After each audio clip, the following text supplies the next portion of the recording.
Hey guys, True Grit Scott Bulletproof Sauce. Messing around making a quick video. I got this, it's an ms660 I got into the shop last week. Finally got a chance to look at it. It had a blown top end on it. Wasn't aftermarket top end, so no huge loss.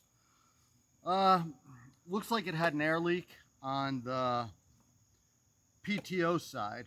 And then after that was fixed, I go to pressure test it and assume everything's going to be wonderful and passes vacuum. I generally vacuum test before I pressure test. Passes vacuum, and then it's failing pressure. And it's a slow fail. It's, it's not dropping right down the needle. It's, taking a 10-second, it's taking a while, 20, 30 seconds to go down a PSI, and, it's slowly going down. So I start spraying it off. And of course, I knew it had a leaky decomp, so okay, okay. We confirm the steel dealer, the fellow brought the saw to the steel dealer first. And they just pulled the muffler and said, oh, we see your piston scored. And they said, well, why? Because they didn't answer that question. So he paid to get a leak down test done on it. And that's how I knew right off the bat that I was gonna be replacing the clutch side seal. Anyhow, and they also mentioned that the decomp was leaking. So go through, fix that. Well, it's leaking again. Why is it leaking? OEM intake boot on it had a little scuff mark on it. I see a lot of 660s come in with the OEM intake boots, and a lot of them have this same scuff mark. So I don't know what it is when the saw gets torqued or moved. Somehow it gets a scuff mark in this same spot. Anyhow, I wouldn't have thought it was leaking, but turns out that's what was leaking for the pressure test. Replace that and the thing's sealed up tight as a drum.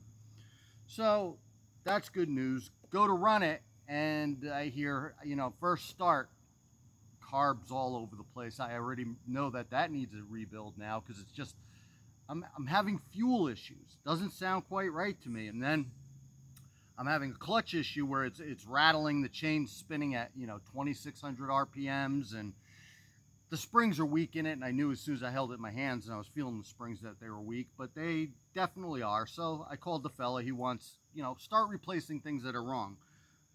All I did with the carb instead of rebuilding it is I swapped it out with the HLIC carb because I had it on hand and it was the easiest way that I could start testing a fuel system. And the saw's significantly better now with the new carb on it. And to be honest with you, I go back and forth on this because the HLIC carbs, I have no problems with. I interchange them with Walbros any day of the week. I don't have any problems with them.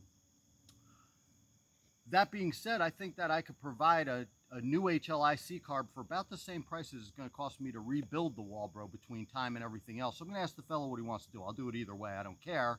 But it's just something to think about. Like, I've been at the point in my life before where I had to be a Walbro, and on some saws it absolutely has to be a Walbro.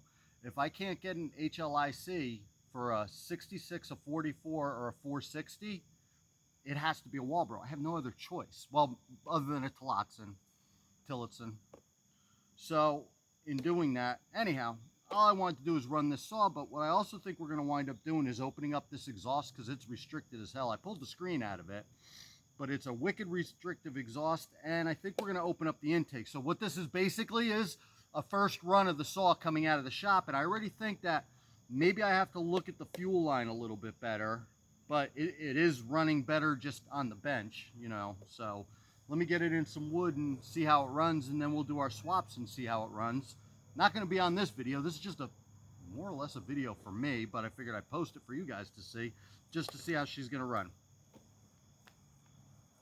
I'll get done talking at some point, guys. I'll only punish you for so long.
Sounds like it's spooling up on fuel a little bit still.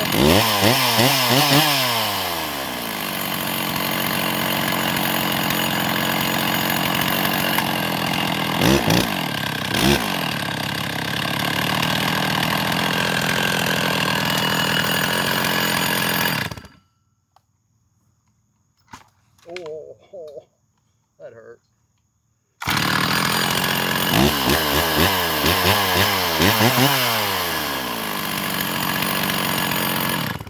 What I didn't tell you guys is I did a highway big bore kit on this. There's no Freeport on this one. I'll send them back to highway if they have Freeport. I won't use them. If they got just the faintest little tiny bit of Freeport, I will. But, you know, I've seen some of them where the Freeport's unacceptable. I send them back. That's kind of one of the funny things is when we sell highway cylinders, I have to get a bunch in, go through them, nix off any of the ones that I don't want to keep, and deal with highway on it. And that's one of the things that you got to pay attention to, guys. When you're buying highway cylinders, you need to go to a shop who's going to look at them for Freeport before they send them out to you. Otherwise, you're going to get it and either use it, eat it, keep it, whatever, or you're going to send it back to that company and have them deal with it. And I know highway covers it for me. I don't know how they do it for other folks. Highway's been good to deal with whenever I have a problem. They have fixed them. And that's one of the best things I could say about highway. Plus, I like some of their products. Quite a few of their products. Anyhow, that's a quick run of this saw. It's not the most interesting video. What I'm about to do immediately after this is I'm going to run those two 660 Pros. So that'll be the next video where I could run the slightly modded one and the stock one just to get a look at them too. And maybe I'll grab this out and run this. Again, all three saws don't have, Jesus, they don't have 6 ounces of fuel through them or 8 ounces of fuel, whatever it is, not a whole lot. And we'll get a look. Anyhow, guys, True Grit Scott, Bulletproof Saws. Thanks for watching. Stay safe.